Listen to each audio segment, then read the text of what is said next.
Good morning. Good morning. How are we doing this morning? Good? All right, we've got a full day under our belts, and we're ready for another good day today. Thanks so much for being here. If you're still coming in, please come in and find a seat. I'm excited to introduce our one and only course session for the day. It is called University Classroom Fundamentals. So we have 3 incredible faculty members that are going to give you some tips and tricks for how to be a successful college student. So please join me in welcoming them.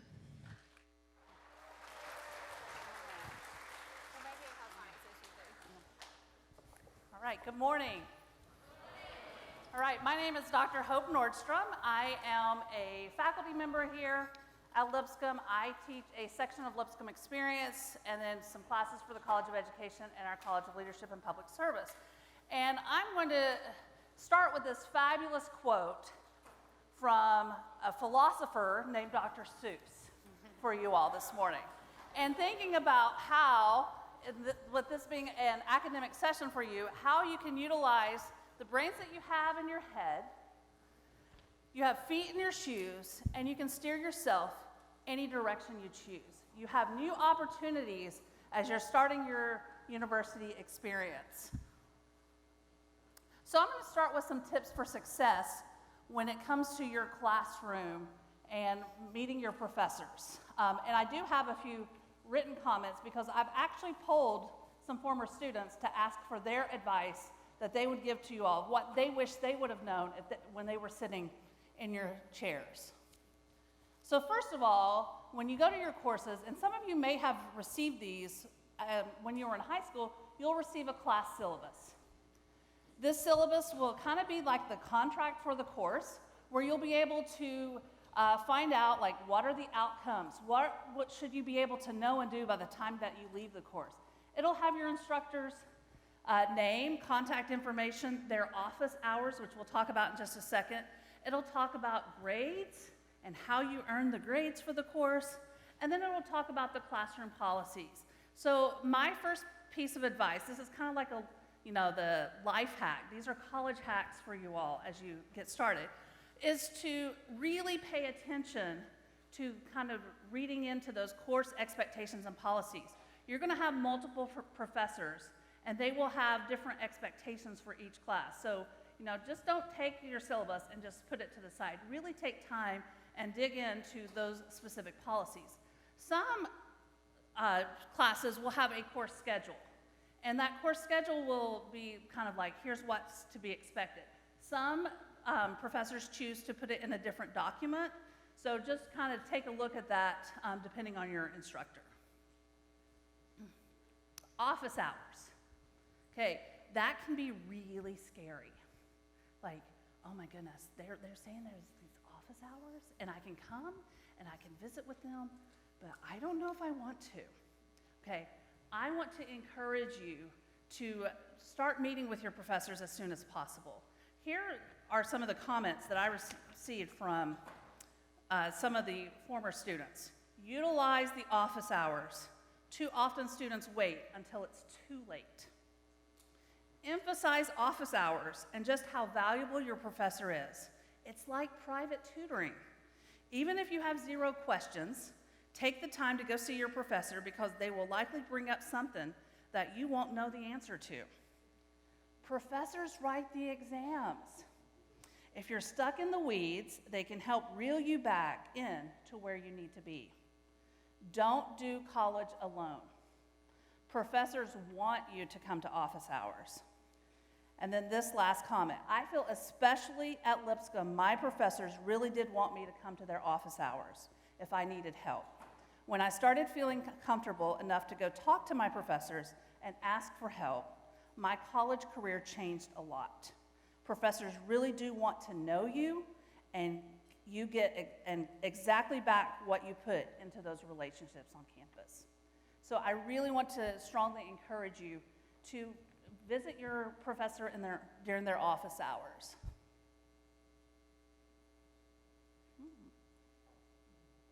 Okay. All right. Anybody know this song? Stop. All right. Excellent. Thank you. I've got my music majors here helping me out, right? So I'm going to share something with you This is probably one of the most important things I will share with you because this can sometimes get under professor skin. So this is a piece of advice. What do you call your professors? Okay? Now, professors have different backgrounds and educational experiences. So some may have doctorates, some may have master's degree. Some masters are like the terminal degree, the last degree that you can get as a professor. So, you can, really pay attention to what the instructor calls themselves when they start. So my piece of advice for you is pay very close attention. This is your life hack as you go into classes on Monday. And even I think Friday, you'll have your first Lipscomb Experience class. Pay attention to how they introduce themselves. Okay, being able to know, do they want to be called Dr. Nordstrom? Okay, do they want to be called instructor so-and-so or professor so-and-so? And a lot of times it's okay, just to call them professor so-and-so. And if they don't introduce themselves in some way, ask them, say, Professor so-and-so, what would you like for us to call you? That way you'll know how to address them when you email them, which we'll get to in just a second. You could also, some professors will tell you what they want you to call them. For example, Dr. G. Many of you have met Dr. G. Dr. Jan, who's in the English department.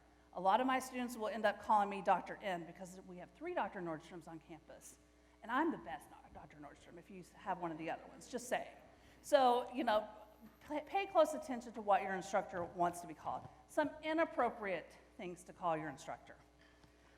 First names, unless a professor tells you to use their first name, never do so. Last name, they're not your coaches. They're like, hey, Nordstrom, what's up? No, not gonna fly. Or Miss. Miss Hope, don't call me, I'm not your 3-year-old Sunday school teacher.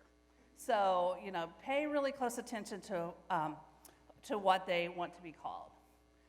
Talking about communication, think about email communication. You want to set a professional tone when you email your instructors, and I'll show you another example. I'm so glad that I have Captain America in my class this year, because Steve Rogers is going to email me and ask for some specific helps. And you can see a few things on here. Steve Rogers has addressed me by my name, has told me why he is emailing me, which is really important, and then, some other things specifics that he would like help with. And then what's really important is at the bottom where Steve Rogers has included the class section and the time, because a lot of professors teach multiple sections of the same course. And depending on your class size, some of the classes have larger class sizes, so it's really helpful, especially until we get to know you, to kind of know who and which class you're in. Compared to this email. I have received emails like this before, okay? First of all, my husband's name is Steve, and I was like, oh, and then I look and I'm like, oh, this is a student emailing me? I have no idea who this, I may have multiple Steves in my class, and if I'm quickly looking and not looking at, who had sent it, I have no idea what Steve needs help with. So it's going to, give me the opportunity to, follow up. And I'm like, Steve, so glad that you emailed me. What can I be assistance, with helping you with? So pay close attention to your email and just remember to keep it as professional as possible. All right, check your university email before Monday. Okay, you will hear this time and time again that your email is your official communication channel. So some instructors may be emailing you before Monday with some information, so make sure that you check that email before Monday. Canvas. Okay. Canvas is our learning management system, and some of you may have already been in Canvas, but I wanted to highlight a couple of things because my role, I'm the director of the Center for Teaching and Learning, so I help faculty utilize Canvas for their courses. And so some of the things that I wanted to share with you about Canvas in specifically, you can access Canvas a couple of ways. First of all, your My Lipscomb portal is one way, and then this right here, and if you want to get your phones out and take a picture, this is kind of your back channel way to access Canvas in case you can't get through My Lipscomb. Going to lipscomb.instructure.com, all you have to type in is your Lipscomb username and password, and you'll be able to access Canvas through this. So if something ever happens and you can't get through the My Lipscomb portal, you can also go through this other method as well. So that's another little, what I like to call your free gift with purchase today. And you'll sign in with your Lipscomb username and password. So when you log in, you'll see your dashboard, and these will be your courses. Now, if you don't see your course, a lot of courses do not show up until like the first day of classes. If you don't see your courses, don't submit an IT help desk. Email your professor first, because sometimes they forget to hit the publish button for you to see. So you don't want to call them out and it's like, did you publish it? No, that would not be an appropriate email communication. But just kind of like, I was logging into Canvas and didn't notice my course in Canvas. And they'll be able to respond and tell you, it'll be up here by this amount of time. So take a opportunity and just check on your courses to see if they are there. The other important things about Canvas that I highly recommend, first of all, under Account, you'll click on it and there will be a profile section. Please upload a picture of yourself, okay? A professional photo of yourself. Not those glamour shots that we used to have back in the day when we were in college. Upload a professional photo. You can upload your bio, and also under Account, notifications. This is a really important setting because some professors will use the Canvas inbox to email you from Canvas, and it will go out to the entire class, or it may go out to you, and then you can, it will come to your Lipscomb email, and it's like, oh, this professor has sent me an email. So, set your notifications for, I think it's called Conversations in Canvas, and for announcements, because some professors use the announcements feature to send updates to you all as well. I highly recommend that you download the Canvas student app. So if you go into the Android or Google or Apple store, you'll be able to get the Canvas student app. It'll ask you what your university or school is. Just find Lipscomb University, and then you'll be able to use your Lipscomb username and password. That is great because you can get notices through the Canvas student app as well, especially like, hey, you're out and about and a professor grades something and sends you the feedback, it'll pop up a little announcement for you. So download that Canvas student app. All right, something that's really important before Monday is to find your class schedule. This is in the My Lipscomb portal. When you go to the All Apps, you'll be able to find the CNS student portal, and you'll log, if you've not already logged in through the other way, it may ask you to log in. And you'll go to academics. This academics section is really important for you all in the My Lipscomb portal. Being able to see your class schedule, under academics, you'll also be able to see grades, and that's where you registered for courses as well. So click on your class schedule, and you'll be able to click on your schedule report, and it will download for you a lovely class schedule that will tell you, what classes are you taking, who are your instructors.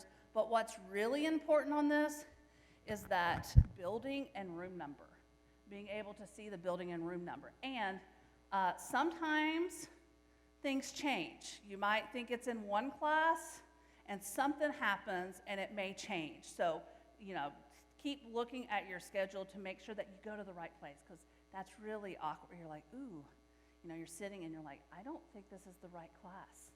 I don't think this is my instructor. So, go ahead and download that class schedule so that way you can have it and make sure that you are showing up to the right class. To prepare for class on Monday, with that schedule, being able to know where your class meets, being able to know when it starts, who's teaching it, what they're teaching. Pay close attention, if I go back, is it a Monday, Wednesday, Friday class? Is it a Tuesday, Thursday class? What time does it meet? So, kind of map out using your class schedule. Arrive early and be prepared for anything, okay? Some professors will go into the syllabus and read all of that. Some professors may have some other activity they want you to do, so flexibility is really key. Like at the movie theater, turn off your cell phone, at least, turn it where you can't hear it during class, and make eye contact with the instructor. Your instructors are so excited to have you here on campus with us. So, we'll be wearing masks, so eye contact's really important because we can't see your smiles, okay? I did try wearing a clear mask one day, and they're like, oh, that's a little creepy. I was like, but I wanted you to see I am happy to be here in class. So these are some tips to prepare you for class on Monday. Now, I mentioned earlier you may hear some of this stuff again tomorrow and early next week when you're in your classes. And if an instructor says things more than once, it's probably really important to pay attention. So I've already addressed this once, and I'll say it again. Make sure to check that university email before Monday, especially if an instructor may be emailing you, giving you some information or asking you to bring something or to complete something before class begins. And then, once again, here we go. Stop. All right, if we remember one thing, make sure to pay attention to what your professor would like for you to call he or she, and when you're in doubt, you can address them as Professor whatever. So Professor Nordstrom, Dr. Nordstrom, Dr. N, but definitely not Miss Hope for me, if any of you will have me for class. So anyway, we hope that these life hacks will help you as you are preparing for your classes on Monday. All right, now I'm gonna switch it over to Angel. Thanks. Yeah, please. All right, just a few things to remind you about. First of all, please check, I'm gonna say it again, check your class schedule, because you need to be registered for 12 credit hours in order to be considered full-time. If you are not registered for 12 credit hours, you are not considered full-time, you cannot receive financial aid. That means scholarships and all of that. So again, go to the app, check your class schedule, make sure that you're scheduled for at least 12 hours. Also, every freshman is required to take a Lipscomb Experience course. That's LU 1203. I need you to also go to your class schedule and make sure that you are registered for a 1203. If you're not, we sent out some emails this week letting some students know, so check your Lipscomb email and see if you got an email. But if you are not scheduled for a 1203, you can come over to the registrar's office. We are open Monday through Friday, 7:45 to 4:30. We can help you find the Lipscomb Experience course that'll fit into your schedule. The last day first of all, let's talk about this, to add a class. The last day to add a class to your schedule is Friday the 28th. So you need to, and if you need to, that means not just add it online, that means period. We will not be adding courses to schedules after the 28th. So if you need to add a class to your schedule, you need to come fill out a drop add form and come get one from our office and take it to the professor that you want to add the class and get a signature and bring it back. After the 28th, a professor will not approve for you to be added into the class because you've already missed a whole week of content. So it'll be too late after the 28th. To drop a class, a full term fall class, the last day to drop it for a full refund is also the 28th. And for a full term class is the September 3rd, I think it was, or 4th. So that's not just dropped online, that's in general, to get a full refund, you will need to do the drop add form and bring it into the office, and we can help you unregister for that class. But again, I want to reiterate, if you decide to drop a class and you now are below 12 credit hours, it will affect your financial aid. So you really need to reach out to your advisor. If you feel you say after Monday you realize you don't want to be in a specific course, reach out to your advisor and see if you can find a different class to be in so that you don't drop below those 12 hours. And of course, anytime you can come by our office. We're open 7:45 to 4:30, or you can email us at registrar@lipscomb.edu, and we'll be happy to help you adjust your class schedule to fit your needs. Yep.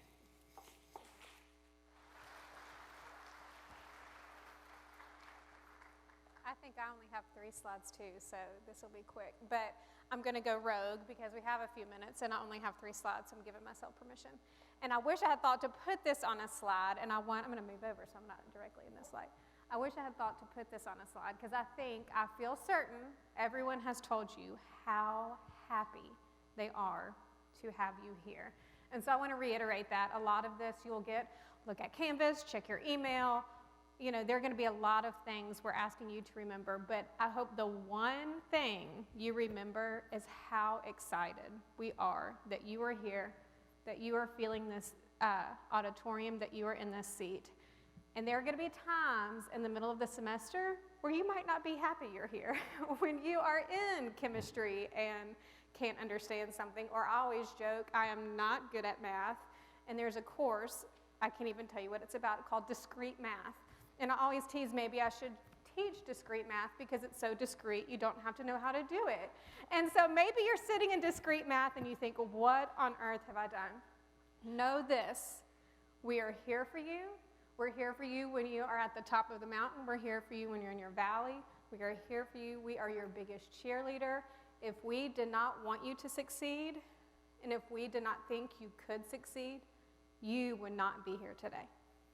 So remember that. Because there are going to be moments that you are frustrated, and there are going to be moments that you are happy, and we are here to celebrate, and we are here to hug you, even with COVID, when you're upset. So I want you to remember that. That's the most important thing I hope you walk away with today. Got it? Got it. Yeah, I'll give you a COVID hug too. So that's what I wanted to say. The other thing I want to say is, do not be afraid to ask for help. Ever. You can be the smartest student in the class and still ask for help. No one will think any differently of you if you ask for help. You are not expected to know everything. You are not expected to know where to find all the information. You are not expected to know how to work Canvas. You are not expected to know how to complete a drop add form. You are not expected to know where to find all of your classes, and that's okay. The thing that will help is asking for help. Got it? Okay, now I'm going to get to what I'm really supposed to talk about, but those were 2 things I wanted to address first. Oh, okay, y'all were so good at singing. Just please tell me you know this song. Okay. Okay. We should have had like lyrics going, the songs going in the background. So again, like I said, help. I do not expect, this is a lot of words on this slide, and I don't even expect you to read through it, and I'm not going to cover it all. But what I want you to know is we are here to help. And there's a lot of ways we can help. You know, Dr. Nordstrom talked about going to office hours. I cannot reiterate enough how important that is for a professor to know you're asking for help and you need help. That will give you like bonus brownie points for life. So that is always a very wise thing to do. There are other resources. We have a math lab. It is staffed with actually peer math tutors. So some of your friends who are really good at discrete math, they're going to be working the math lab. We have a writing studio, the very same. Some are faculty, some are adjunct, some are your peers. They're really, really good at writing, and they would love nothing else than to read over your paper. And I don't mean you have a 40 in this English class and you're going to fail, so someone needs to look at it. You can be an A student. You can be a B student. You can be, it doesn't matter. They're happy to look over it. They're happy to read through it. They're happy to help you with references and citations. It's a resource for everybody. Use it. It's of no cost to you. Use it. I don't know, does anybody know where the Academic Success Center is? Have you heard about the academic? So let me tell you about that. So it just moved. It is in the library. So if you walk in the front doors of the library, that's where it is. It's on that main floor. So if all you need to remember today is where to find it, it's in the library. And that's where they will be able to direct you to all these resources. But there are study spaces. Sometimes you want to study alone. Sometimes you want to study in a group. Lots of spaces for you to study. There are whiteboards, there are screens, there are iPads, there are laptops, there are all kinds of things that you can use to help you study independently or in a group. They would love nothing more than to have you there utilizing that space. There is peer tutoring and mentoring. So I've already talked about the math lab and the writing studio, but this is kind of even in addition. So let's say it's not math, it's not writing, and you need help with something else, they've got it. So go use it. I already talked about tutoring rooms. Academic advising, you all, hopefully, are registered for class to start on Monday, which means at some point you've met with an advisor. Sometimes that will change over your career. The person you are assigned coming in as a freshman will not be the one who follows you through. I also cannot say this enough, get to know your advisor. Your advisor will help you plan the course of your time here. Your advisor will help make your dreams become a reality, even when you've changed your major for the 7th time. That's what they're here for. They're here to walk you through it. They're here to make sure you have all the required courses you need. They're here to help you brainstorm about what you want to do when you grow up. They're here to do all those things. So that is an invaluable resource to you as well. Okay, accessibility. Same place. Ask for it in the Academic Success Center.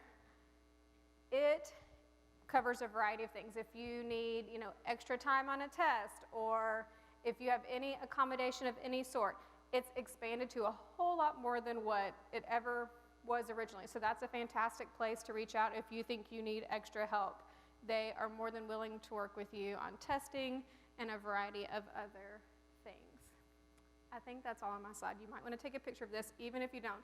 What you need to remember is where it is in the library, and you can go there and ask for help, and they will point you to the appropriate resource. I think that's all I had. Yes.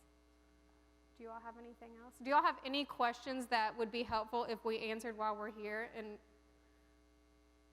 okay, you have one.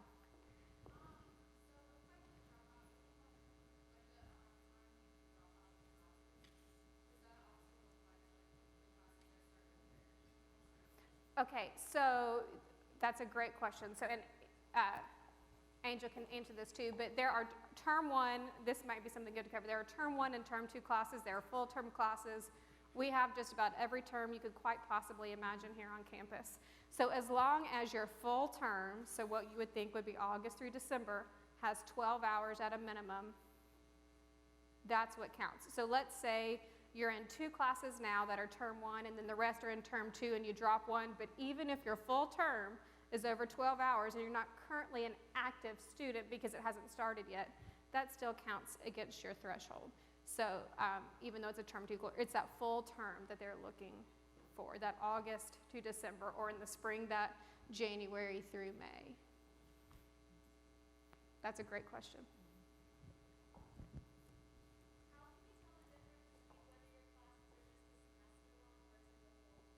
That's also a great question. I wonder. On the schedule? Yes. Yeah, it's on the schedule. Let me see. I'm going to try and get back to the schedule, so just a second. And while we're getting back to that, I should say we have been, over the past 2 days, resituating some classes and moving some classrooms around because of COVID capacity and stuff. So please, on Sunday evening, go back into your schedule one more time, and you'll be able to see. They should all be updated by then, and you'll to double check where your class is going to be located.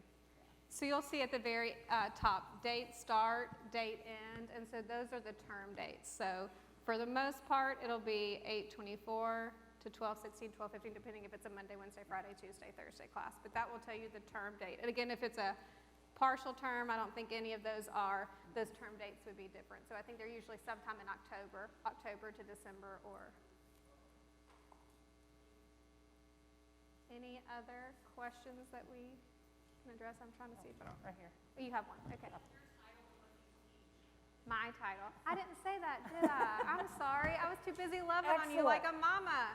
I am Catherine Terry, and I'm an associate provost, so I work in the provost office doing things with accreditation and faculty hiring. So I actually do not have a full class on my own. I'll guest lecture a lot in family and consumer sciences. That was my undergraduate degree.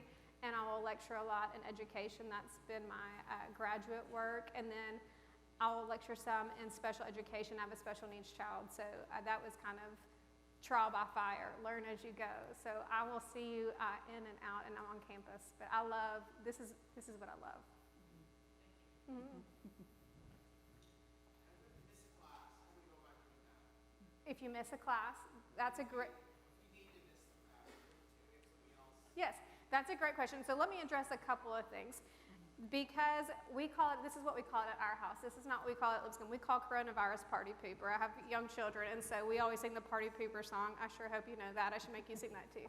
But we call coronavirus party pooper. With COVID, obviously, sometimes you will be required to quarantine. No fun. It stinks. Obviously, that we would not want you in class on those days. Or if you even thought you might be sick, we would not want you to come to class. On those days, it is always a good idea for you to email your instructor and just say, I don't plan on being there today, I'm in quarantine, or I don't plan on being there today, I have a pending test, if you feel comfortable sharing such. Your instructor, if you are in quarantine, the clinic will let our accessibility office know, and they won't share your test results, or even that you are in quarantine because you have it, or in quarantine because you've been exposed. They will just say, so-and-so will be excused from class until this date, and that will get emailed to your professor. So if it is COVID related, that communication will come from the university, but I think it's a great idea for you to email as well. I think that's fantastic. If it's something non-COVID related, I think the polite thing to do is to let your professor know. Now, if you slept late and you just you didn't miss class, you're obviously not going to get to do it beforehand, but if you're truly sick, I think it's worth reaching out. We have technology now in classrooms where we are asking instructors for someone who is out for an extended period of time or does have an excused absence for athletics to record those sessions so you're not missing the content. So a lot of professors will be very willing to work with you in that situation as long as they know the situation. So it's very good to communicate that. And it's not by saying, hey, Hope, I got a scratchy throat, I won't be there tomorrow. It would be in a very professional way reaching out and saying, you're sick or you're out of town or attending a funeral, whatever the situation is. And you will find professors here very understanding and very caring.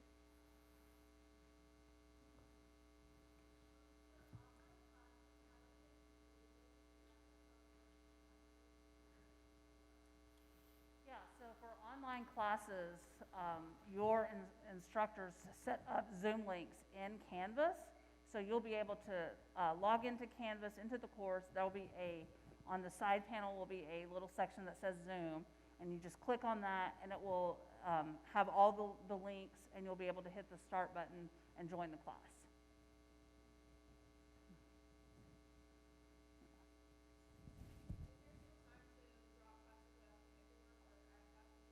Yes, you can still do that online through the student portal.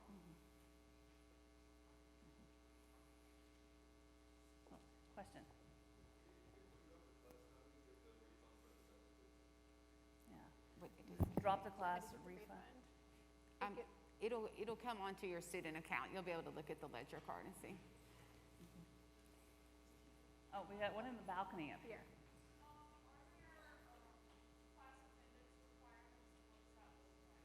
Are there what? Class attendance requirements. Okay. It depends on each instructor, which is why I said, when you get that syllabus, take a look at the course policies, because every instructor kind of sets up their attendance and their engagement policies differently.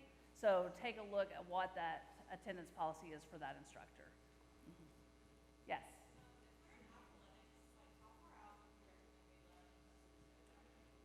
Great question. We're all like jumping on. I would let your professor know day one you're an athlete, and then athletics here is very good about communicating on your behalf with your absences. But I think it's a great idea to let them know day one. Yeah, it was really helpful for me to know like which of my students were athletes, so I could kind of be aware of that. And then they gave me like kind of a schedule, so that way I knew exactly when they would be going and leaving.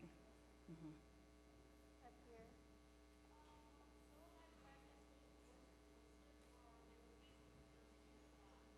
Did you hear that? No. I couldn't hear. I'm sorry. That's a great question. Yes. So we have, not every faculty member uses Canvas the same. And so it's been our recommendation to faculty to have their syllabi on Canvas. Some will, some won't. Some will provide it to you on the first day.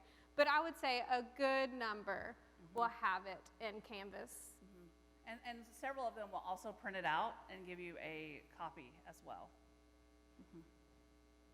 Yes. That is also a great question. Yes. So there are different kinds of study rooms in the library. You have the Academic Success Center, which has kind of their own study spaces, large rooms, small rooms, and you can reserve those through the ASC. You can walk in, and if one's open, you could use it right away. The library also has study rooms, and they're kind of on the outside edge of the library. Those two can be reserved in the library. Again, if there's one available, you can use it right away, but you can reserve them, and you'll get, you reserve it for a certain amount of time, and you'll have access to it. Yeah.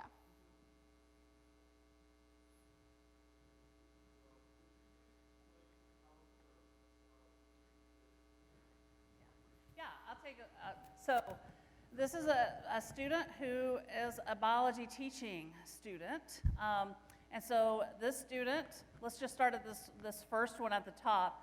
On Tuesdays and Thursdays from 8 to 9:15, in EZEL 109, that student has Lipscomb experience with Professor Osteen. This class is a Monday, Wednesday, Friday from 10 to 10:50, and it was in this room last year, because this is a schedule from last year. Biology with Dr. G. So take a look, and it might be helpful for you to kind of like Monday, Wednesday, Friday, and like I have a class at 10, 11, 1, 2, and then there's a lab on Fridays at 3, and then Tuesday, Thursday, the student has 8 a.m., and then a 10:55, and then a 3:20 class. So I'll show you how to get to it. The other thing I want to point out, because some people are like, well, how many credits is this class? There's also a credit column, but then the other kind of college hack here is typically the last number in your course code. So you have LU 1203. That last number of the 1203 is also your credit hour. So that's kind of another life hack. As far as finding it, it is in my Lipscomb under academics, and you can see right where you would register underneath it says your class schedule. I think we have time for one more question. I see. I can't see. Is anybody's hand up? Yes, right here.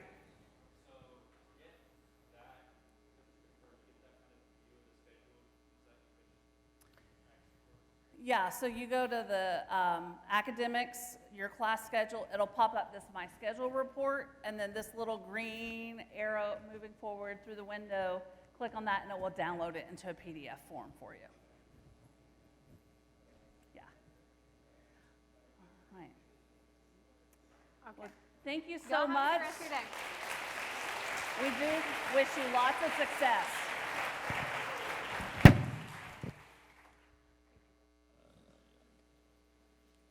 All right, let's give them another round of applause. Thank you for those tips about how to be successful in the classroom. We appreciate y'all being here. And thank y'all for being engaging and asking great questions about how to be successful in the classroom. So coming up next, we have our community groups again. Those will start at 10:45. So you have a little bit of time before then. We're not going to dismiss from here to those, but you can see your location on the screen, and it's also on guidebook. There will be Quest team members out in the square and just all around campus directing y'all if you need help finding your location. But those start at 10:45, so we'll see you then.